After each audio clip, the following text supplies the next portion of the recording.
enteroperitoneal. Como ustedes bien saben, la tuberculosis es un problema importante de salud pública y sobre todo en el Perú. Ya han visto por varios capítulos, ¿no?, la presencia de esta enfermedad.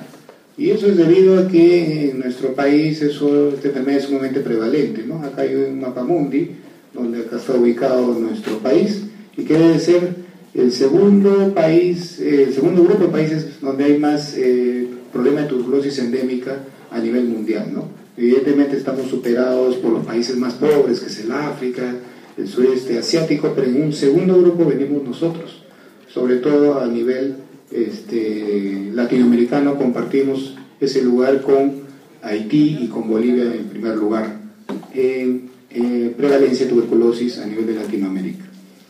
Bueno, con respecto a la tuberculosis en general, la tuberculosis gastrointestinal es una forma de tuberculosis que afecta desde la boca hasta el ano. Hay cantidad de casos perfectamente reportados a todo nivel.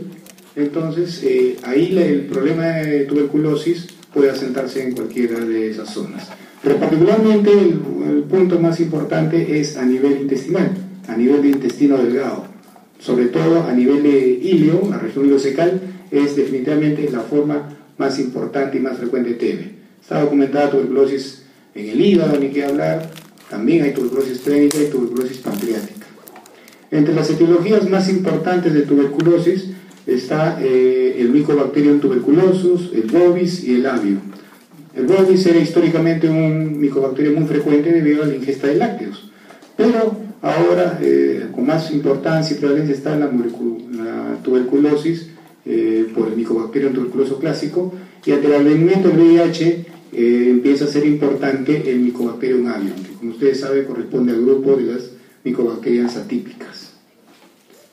Desde el punto de vista de la fisiopatología, hay que tener en cuenta lo siguiente, ¿no? El modo de transmisión de la tuberculosis pueden ser por tres vías: la vía oral, o sea, a través de la ingesta; la otra es la vía hematógena, y también por vecindad. De estas tres, la más importante, la más frecuente, es la vía oral. Es por la autoingesta de las secreciones pulmonares, es decir, una suerte de autoinfección. Ustedes saben que la mayor parte de los pacientes contraen tuberculosis por vía inhalatoria y desarrollan esto en focos pulmonares. Y además nosotros los seres humanos padecemos o sufrimos de un grupo de microaspiraciones continuas, sobre todo en la noche. Y entonces en estos pacientes, estas personas que tienen tuberculosis pulmonar, puede haber una autoinfección, es decir, a través de las microaspiraciones, desde la vía respiratoria hasta el tubo digestivo, ¿no?, e ingieren esputos cargados con BK. Y estos esputos cargados con BK empiezan a afectar cualquiera de los tramos del tubo digestivo. Después viene en frecuencia la vía hematógena con la tuberculosis miliar, como la más importante, y por vecindad, por ejemplo, de otros órganos, en donde destacan la tuberculosis por vía urinaria, por ejemplo, tuberculosis renal, que por la cercanía al peritoneo puede producir siembras correspondientes a ese nivel. Desde el punto de vista de la patogenia, ¿por qué en casi todas las series la tuberculosis ileocecal es la más frecuente? Es la más frecuente debido a que esa zona tiene tres características. Primero, porque es una región de éstasis, es decir, como ustedes saben, ahí está la válvula ileocecal, entonces es una zona de parada obligada del contenido del tracto digestivo a ese nivel. De tal manera que ahí se detiene el contenido y por tanto hay mayor contacto, no solo del contenido intestinal, sino de también esas autosecreciones infestadas con BK. Entonces hay más contacto por el tiempo en que quedan ahí estacionadas con la mucosa ileal. La segunda explicación es que son zonas ricas en el tejido ileal, en tejido linfoide. Es decir, hay cantidad de ganglios a ese nivel. Como ustedes bien conocen, esa se llama la zona de las placas de Peyer, que son prácticamente nidos de ganglios, en donde ese es un sitio ideal para los BKs para reproducirse. Y la otra explicación para que se siente más la tuberculosis ileocecal a ese nivel es que es una zona de mayor absorción, ¿no? El ilio es la zona de mayor absorción del tubo digestivo y por tanto también no solo absorbe nutrientes, sino absorbe también BKs en todo caso. Desde el punto de vista de la patología, ¿no?, ya en las muestras de especímenes anatomopatológicos La tuberculosis básicamente asienta en la capa submucosa y en la serosa, produciendo a nivel macroscópico en la mucosa una serie de alteraciones: hiperemia, edema, nódulos, lesiones en empedrado a nivel de la mucosa intestinal. Pero cuando ya uno evalúa microscópicamente estas piezas, va a encontrar dos tipos de lesiones: las lesiones de tipo ulcerativo, que más o menos son la mayoría, y esas lesiones ulcerativas son producto de granulomas que obstruyen los vasos submucosos. Cuando ustedes ven que según cualquier estructura se obstruye la arteria que la nutre, pues al obstruirse la sumerge en una isquemia, en una necrosis, y entonces va a esfacelarse ese tejido y va a quedar una úlcera. Esta es la zona más, el tipo de lesión más frecuente. Pero también puede haber lesiones hipertróficas, producto de el daño crónico que también se sumerge por estas alteraciones, más o menos en un 15%, que son producto de la fibrosis o las inflamaciones crónicas que pueden venir a ese nivel. Fibrosis, estenosis, y cuando se pegan asas contra asas, ¿no?, van a dar la apariencia de masas, y que va a ser una de las formas de presentación clínica, como vamos a ver en breve, ¿no? Y puede haber la mezcla de ambas, lesiones ulcerativas, hipertróficas, que casi constituyen un tercio de los pacientes. Y en esa microscopía se va a encontrar, pues, la clásica lesión de los tuberculomas, es decir, el granuloma, ¿no?, con en muchos casos necrosis gaseosa, que es rica en bacilos ácido alcohol resistentes. Acá podemos ver las dos clásicas formas de lesión de tuberculosis intestinal: la ulcerativa, ¿no?, que pueden tener varias lesiones ulcerativas pequeñas acá, otra acá, por ejemplo, importante, ¿no?, y que esas lesiones ulcerativas pueden conducir a sangrado, a perforación, a fistulización y a constricción. El otro es la tipo hiperplásica, producida por cambios inflamatorios amplios, en donde se produce obstrucción, ¿no? La tuberculosis adquiere un aspecto de una masa, de un proceso neoproliferativo, y a veces es confundido con un tumor, cuando no es un tumor, es todo un proceso hipertrófico producido por esta lesión, ¿no? Produce obstrucción, y cuando a veces se pegan por la estenosis, por la fibrosis, una asa con otra asa, da la forma de masa. Y cuando uno examina a estos pacientes, le parece que fuera una masa intraabdominal y por tanto una neoplasia. Y no es tanto eso, es un problema de tuberculosis, más que todo la forma hiperplásica. Acá más gráficas al respecto, un corte, ¿no?, el intestino delgado, donde revela diversas lesiones ulcerativas. Acá, por ejemplo, a nivel peritoneal se forman adherencias por el tuberculoma, hacen que se pegue, ¿no?, intestino contra intestino y se apelotonen prácticamente las masas, dando, por ejemplo, en exámenes radiológicos el aspecto de una masa que podría ser una neoplasia. En esta otra ilustración tenemos ahí el tubo digestivo con una siembra miliar de tuberculosis, ¿no?, los famosos gránulos de mijo, como si fueran vesículas que le aparecen al intestino. Y acá, por ejemplo, una úlcera que se ha penetrado en toda su extensión, perforando el peritoneo.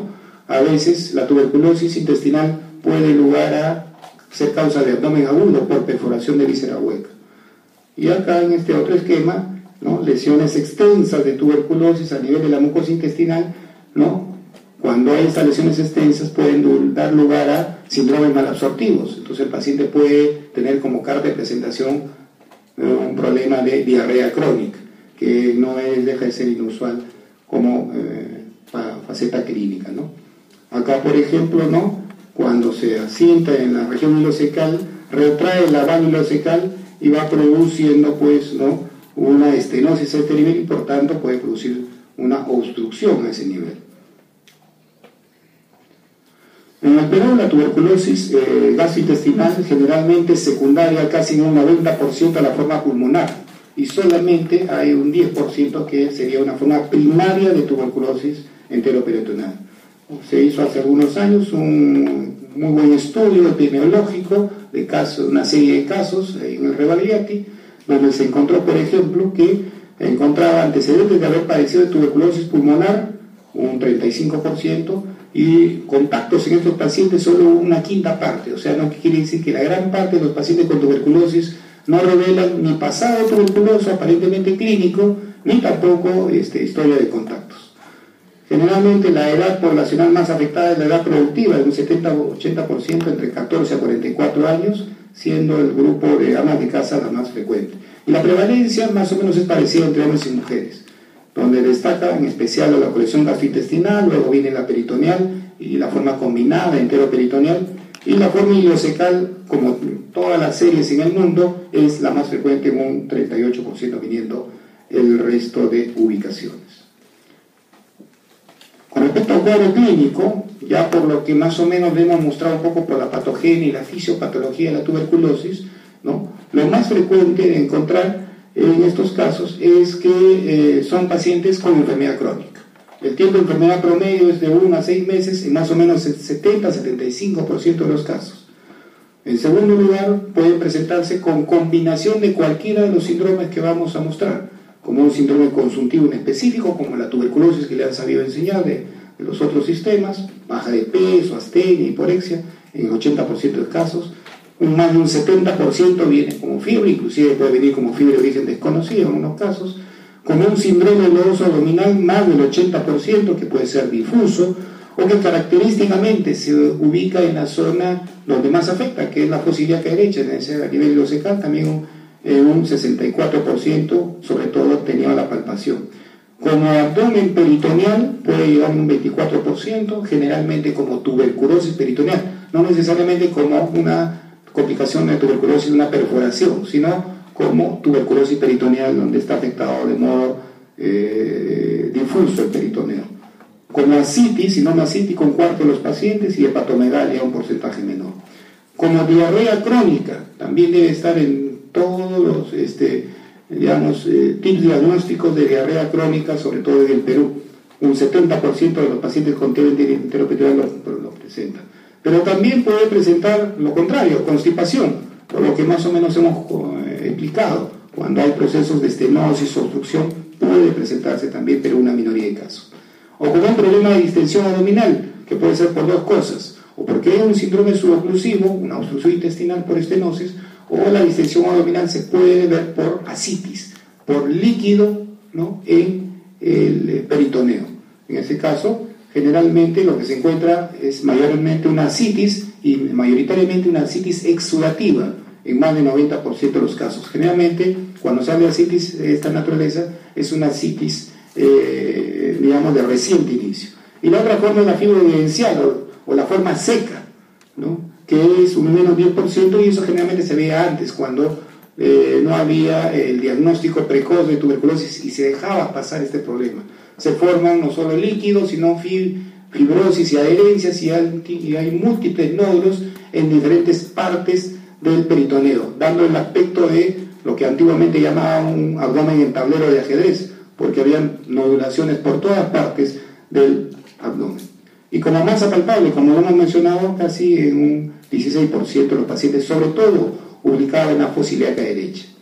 Eso con respecto al tubo gastrointestinal. Pero la TB también puede tener repercusión sobre otro órgano importante, que es el hígado, debido a que este tejido está a base del RES, del sistema retículo endotelial, donde gusta también ubicarse el BK, el bacilo alcohol resistente. Generalmente buena parte de los pacientes tienen algún grado de BK en los tejidos, pero pueden dar formas inaparentes, asintomáticas, y también en algunos casos una hepatomegalia silente sin mayor problema. Pero probablemente la forma más característica de compromiso hepático clínicamente manifiesto de la tuberculosis es la hepatitis granulomatosa. La hepatitis granulomatosa es un síndrome en donde caracterizado por hepatomegalia, fiebre, ictericia leve, a veces con dolor abdominal, ¿no? Como buen síndrome, es un conjunto de signos y síntomas común a varias enfermedades. Probablemente de 10 casos de hepatitis granulomatosa en el Perú, 8 o 9 son por TB. Pero otras condiciones también pueden producir hepatitis granulomatosa: tifoidea, brucelosis, linfomas, algunas enfermedades del colágeno como cirrosis primaria, en fin. Pero cuando hay esta entidad hay que pensar probablemente en TB. Entonces, hepatomegalia, fiebre y a veces ictericia leve es el cuadro. Pero cuando uno ya pide exámenes auxiliares, ahí se va aclarando la cosa. Generalmente hay una ecografía con una hepatomegalia difusa sin ninguna colección, pero lo que destacan es el perfil hepático, donde hay una ligera transaminemia, es decir, 60, 70 de transaminasas, y ahí no pasa de 100 probablemente, una ligera elevación de la bilirrubina, hay un poco de ictericia en el paciente, pero lo que sí destaca es una gran elevación de la fosfatasa alcalina. La fosfatasa alcalina, que ustedes están acostumbrados a ver probablemente elevarse en procesos ictéricos colestásicos, generalmente va elevándose la fosfatasa con la bilirrubina, pero acá hay una disociación fosfataso-bilirrubina en favor de la fosfatasa. La fosfatasa incrementa de manera importante, mientras que la bilirrubina de menor grado. Esa disociación en favor de la fosfatasa con una transaminina leve es altamente sugestiva de hepatitis gramatosa, y en nuestro medio tienen que pensar en tuberculosis. Bueno, la tuberculosis enteroperitoneal puede tener una serie de complicaciones, y ahí destaca pues la más frecuente, la más importante, la obstrucción intestinal por las razones que hemos mencionado. También podría haber perforación peritoneal por agravamiento de esas úlceras superficiales que se van generando, se profundizan más y llegan hasta el peritoneo, produciendo un abdomen agudo. Pueden producir fístulas, es decir, comunicaciones entre órganos, ¿no?, sin llegar al peritoneo. Una de las principales causas de fístulas en el Perú debe pensarse tuberculosis. Además, la conformación de abscesos perianales, porque esas fístulas albergan secreciones, se sobreinfectan muchas veces con gérmenes, ¿no?, tipo anaerobios, tipo gram negativos, y al final se complican con abscesos perianales. Y también puede producir hemorragia digestiva, ¿no?, sobre todo por la forma ulcerativa que hemos dicho, donde se esfacela el tejido y fácilmente se puede romper alguna arteria submucosa y empezar a sangrar el paciente. ¿Qué exámenes auxiliares podemos consignar en los pacientes con tuberculosis enteroperitoneal? Bueno, como siempre, un hemograma. Generalmente los hemogramas son normales, no hay leucocitosis, salvo de una complicación de una perforación o una hemorragia, ¿no? Pero después, por lo general, el hemograma es normal. Hay anemia, sí, una anemia leve a moderada, generalmente asociada a enfermedad crónica. La velocidad de cimentación, como cualquier proceso de tuberculosis, es característicamente bien elevada. Y cuando uno toma radiografía de tórax a estos pacientes, más del 80% tiene enfermedad activa y secuelar o secuelar. O sea, hay algún vestigio de tuberculosis, pero como hemos remarcado, clínicamente muchas veces estos pacientes nunca han sabido que han tenido tuberculosis. Sin embargo, tienen ahí pequeñas cavernas, cicatrices, porque no todas las tuberculosis pulmonares también llegan a ser clínicamente evidentes. Y a veces también hay derrame pleural que puede acompañar. El beta en estos pacientes generalmente, por ejemplo en esputo, tiene un bajo rendimiento, menos del 30% de los pacientes, como pueden ver.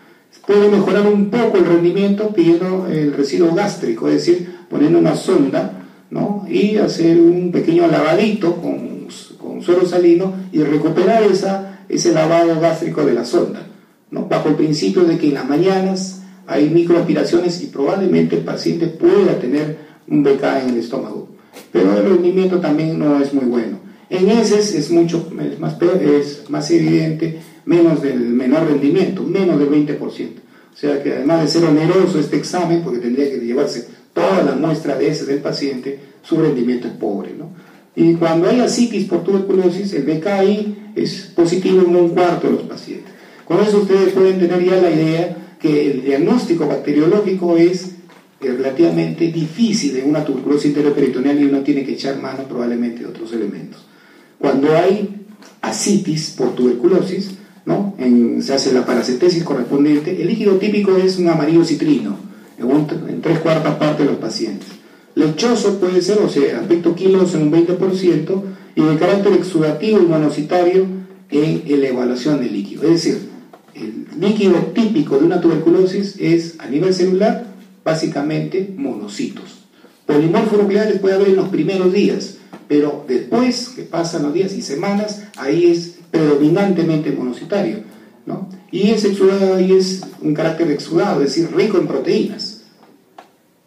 De tal manera que cuando uno le hace la famosa gradiente de albúmina para demostrar si es exudado o trasudado, generalmente la gradiente de albúmina es menos de 0.1. Usted sabe que la gradiente de albúmina es simplemente la resta de la albúmina del suero menos la albúmina del líquido.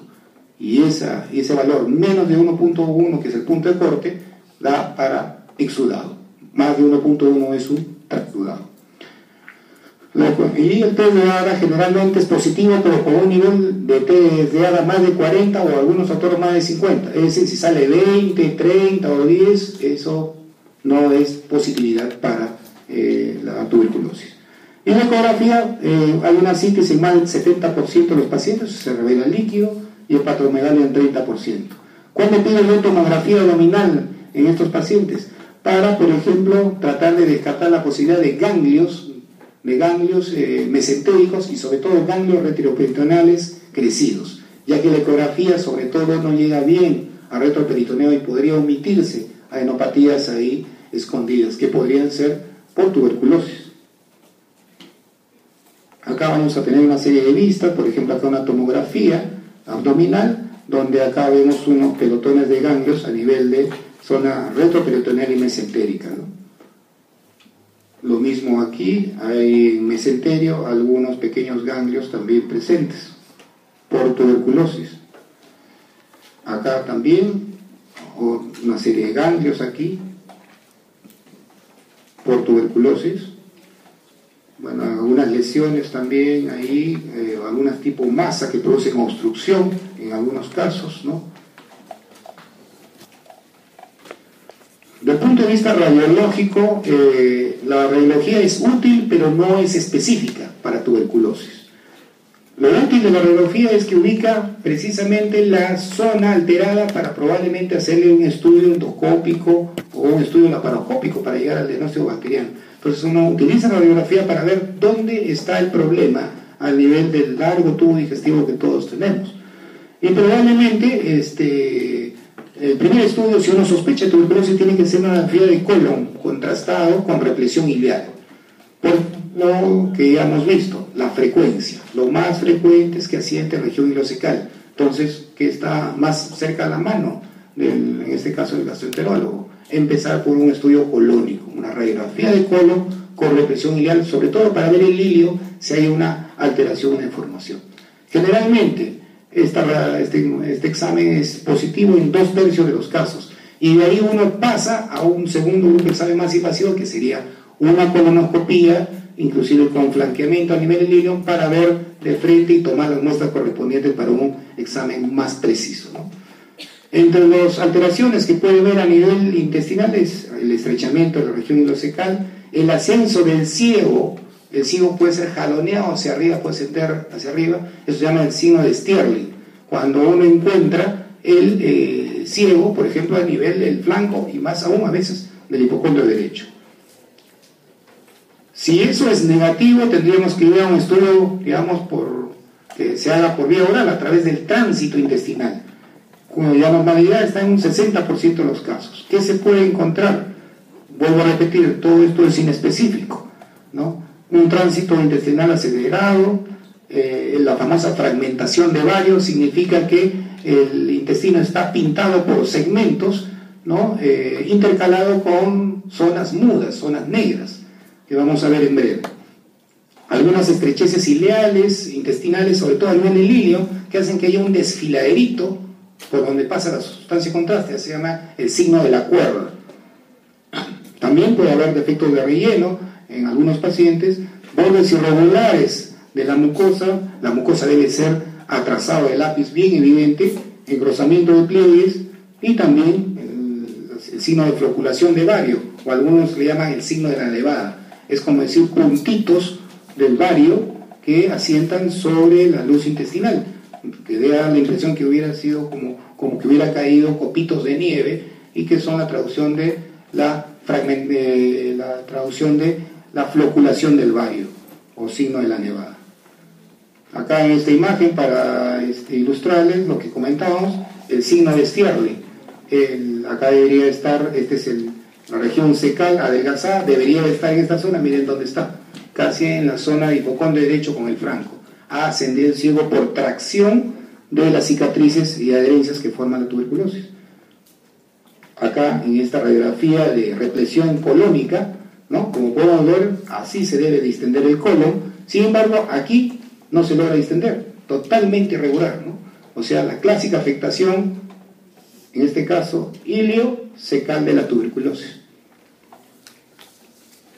Lo mismo aquí, muy bien repletado el vario, sin embargo ya empieza a tener irregularidades en el colon ascendente, ¿no?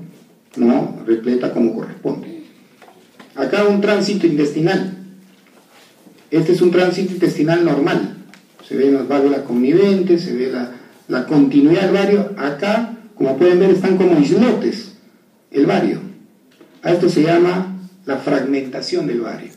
Cuando el vario pasa a una zona, luego hay una zona negra, luego otra vez pinta el vario, hay una zona negra. Ese intercalamiento de esto, la falta de represión con el contraste, se le llama fragmentación de vario. Y eso es debido, pues, probablemente a las estrecheces que va produciendo la TB a lo largo del tubo intestinal. Acá lo mismo también, signos de fragmentación de vario, estrecheces, ¿no? Falta de continuidad, una tuberculosis diseminada intestinal.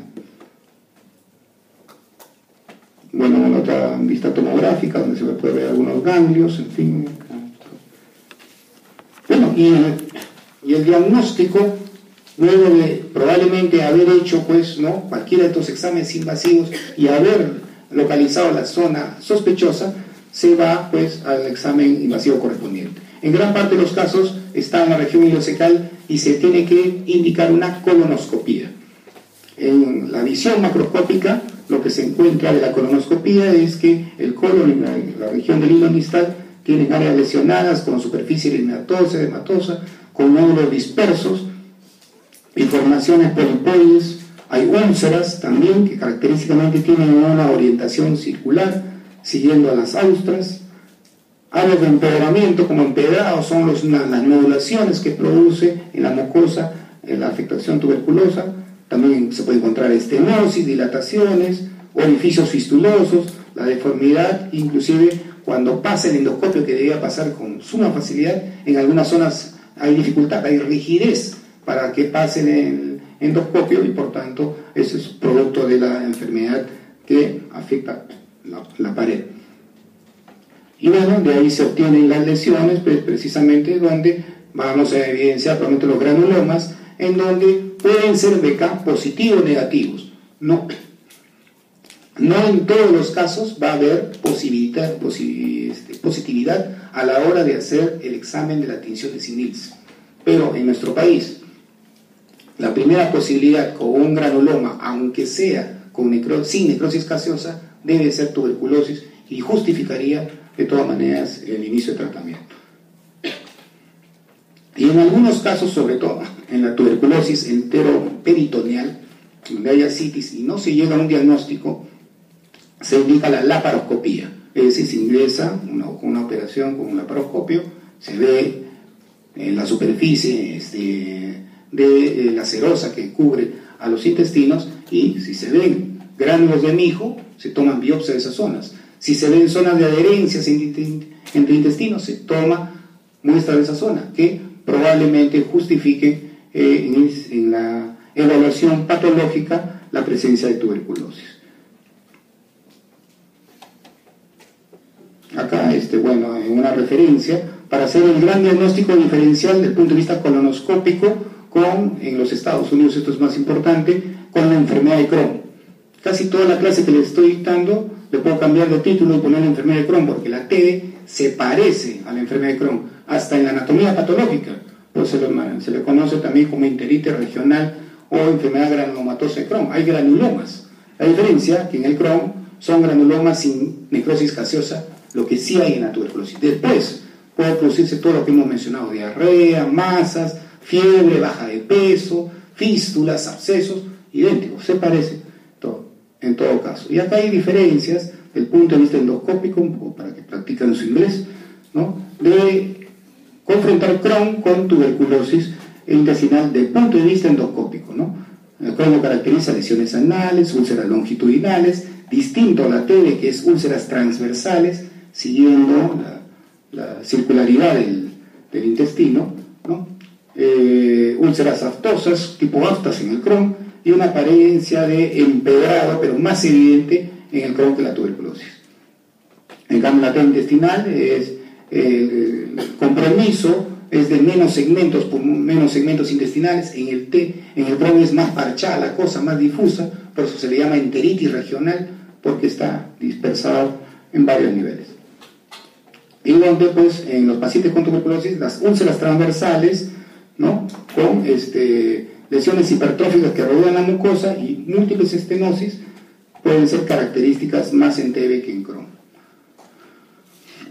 Vistas acá colonoscópicas, ¿no?, donde vemos ahí pues las úlceras, por ejemplo acá a nivel del colon, úlceras que tienden a ser circulares, ¿no?, transversales, a diferencia del Crohn, que son longitudinales, que vendrían así. En cambio, el sentido de las úlceras en TB es así, ¿no?, siguiendo la circularidad del colon. Acá también una úlcera, ¿no?, que se empieza a llenar de fibrina, siguiendo pues el patrón circular del intestino, ¿no? Otra úlcera ahí aislada. Acá en esta fotografía, para comparar las dos formas que ya hemos conversado, ¿no?, a nivel de colonoscopía, la lesión ulcerativa, aquí y allá, y en este caso las lesiones hipertróficas. De primera vista uno parecía esto como un racimo de uvas, como si fuera una neoplasia que va obstruyendo la luz. Entonces, eso es la forma hipertrófica, que es menos frecuente, como ya hemos dejado bien sentada, que la ulcerativa. Más lesiones, ¿no?, a nivel ulcerativo, algunos gránulos de mijo ya empiezan a aparecer por ahí, a nivel de la mucosa colónica, lo mismo acá, una úlcera por esta zona, ¿no? Acá una muestra anatomopatológica que revela pues una lesión de carácter hipertrófico combinado con úlceras, hay formas mixtas, y un segmento intestinal, por ejemplo, resecado, ¿no?, donde vemos aquí, esto es la mucosa intestinal normal, de aspecto normal, y acá un estrechamiento importante por una estenosis producida por tuberculosis, ¿no?, una estenosis que sigue la luz del diámetro del tubo digestivo, ¿no? Y acá vistas de la paroscopía, donde podemos ver las dos formas clásicas de tuberculosis peritoneal, ¿no?, la forma granular, la forma de gránulos de mijo, típica de la tuberculosis exudativa o tuberculosis húmeda, la más frecuente, y por otro lado, una serie de fibrosis y adherencias entre las asas intestinales, ¿no?, que es la forma seca de la tuberculosis peritoneal, la menos frecuente. Y bueno, ya casi para terminar, el diagnóstico diferencial de la tuberculosis enteroperitoneal, ¿no? Generalmente podría confundirse con cualquiera de estas condiciones, con parasitosis intestinal, por diarrea, baja de peso, pero particularmente con una se puede confundir con estrongiloidiasis. La estrongiloidiasis puede producir un cuadro similar a la TB, de baja de peso, diarrea, algún grado de febrícula, ¿no? Pero bueno, ya saben, en todo paciente con diarrea crónica tiene que estar presente un examen de heces completo para hacer el descarte correspondiente. La otra entidad es la blastomicosis sudamericana. Generalmente en la selva se tendría que hacer este diagnóstico diferencial, porque esto es una micosis profunda, endémica de nuestra zona de selva, ¿no? La blastomicosis puede producir un cuadro idéntico a la tuberculosis, ¿no?, a todo nivel, a todo órgano, ¿no?, y puede producir esta confusión. Teniendo entonces acá importante es la procedencia del paciente. Si viene de la selva, habría que plantear. El otro diagnóstico diferencial importante es el linfoma. Pueden ser neoplasias, pero particularmente es el linfoma.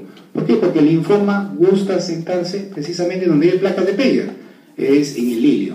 Y como comparte esa misma zona con la tuberculosis, puede debutar como una obstrucción intestinal baja, a ese nivel de la válvula ileocecal. Cuando viene una obstrucción a ese nivel, o es TB o es linfoma. Y, como ya hemos mencionado, el gran diagnóstico diferencial, en alguna medida, felizmente para nosotros, nos quita algún dolor de cabeza, pero los colegas americanos sí es probablemente un problema, un desafío diagnóstico importante, la enfermedad inflamatoria intestinal variante enfermedad de Crohn. Esa sí se le parece mucho y habría que tenerla en cuenta. Bueno, y ya para terminar, el tratamiento. El tratamiento de la tuberculosis es muy similar al que ustedes han venido aprendiendo en los diversos capítulos, ¿no? Es decir, el tratamiento en base a los 4 fármacos, ¿no?, de los cuales los 4 fármacos serán, como ustedes saben, en los 2 primeros meses, y para quedarnos con isoniazid y rifampicina 2 veces a la semana, ¿no?, los 4 meses siguientes. Es decir, un tratamiento por 6 meses continuos, ¿no? Generalmente más del 95% de las TBs enteroperitoneales son de tratamiento médico. ¿Cuándo es quirúrgico? ¿No? Es quirúrgico cuando produce una obstrucción intestinal, pero cualquier obstrucción intestinal uno tiene que intentar darle tratamiento médico, inclusive con un poco de corticoides, y si viene un paciente con obstrucción intestinal, se puede las asas liberar y volver a recircular. Pero si luego de un tratamiento médico con corticoides durante 4 o 5 días el cuadro persiste de obstrucción intestinal, ni hablar, tiene que ir a cirugía. Una indicación absoluta es la perforación de la víscera hueca, en este caso el intestino. No puede un paciente estar caminando con cualquier tipo de material extraño en su peritoneo, ¿no? Entonces ese paciente con abdomen agudo tiene que entrar hasta la operación. Luego, hemorragia masiva. También la hemorragia intestinal se puede evaluar dando tratamiento médico, pero si sigue sangrando y sangrando, no nos queda otra, pues, ¿no? Sobre todo si utiliza más de 4 o 5 unidades y no levanta la hemoglobina, tiene que ir a sala de operación. Las fístulas es según el caso. Buena parte de las fístulas por TB son generalmente pacientes relativamente estables, con tratamiento específico cierran, mejoran, pero si no cerrara, iría a cirugía. Y finalmente, algunos pacientes con algunas formas de TB heteroperitoneal, en donde la clínica no es manifiesta y hay fiebre, como fiebre de origen desconocido, tendrían que ir a la laparotomía exploradora para hacer el diagnóstico. Esto más que terapéutico, es una indicación quirúrgica de diagnóstico. Como usted sabe, en la laparoscopía puede ser diagnóstica en algunas circunstancias y en la TB no es la excepción. Donde ahí, bueno, se cuenta de sobranos de mijo, a veces adherencias, se toman las biopsias correspondientes y resulta a veces en el diagnóstico, luego de que hemos utilizado toda la clínica, todos los exámenes auxiliares no invasivos o algunos invasivos previos y no hemos llegado al diagnóstico. Bien, creo que eso sería todo. Si ustedes tuvieran alguna pregunta, alguna inquietud. Bueno, si no hay inquietudes, les agradezco su atención. Gracias.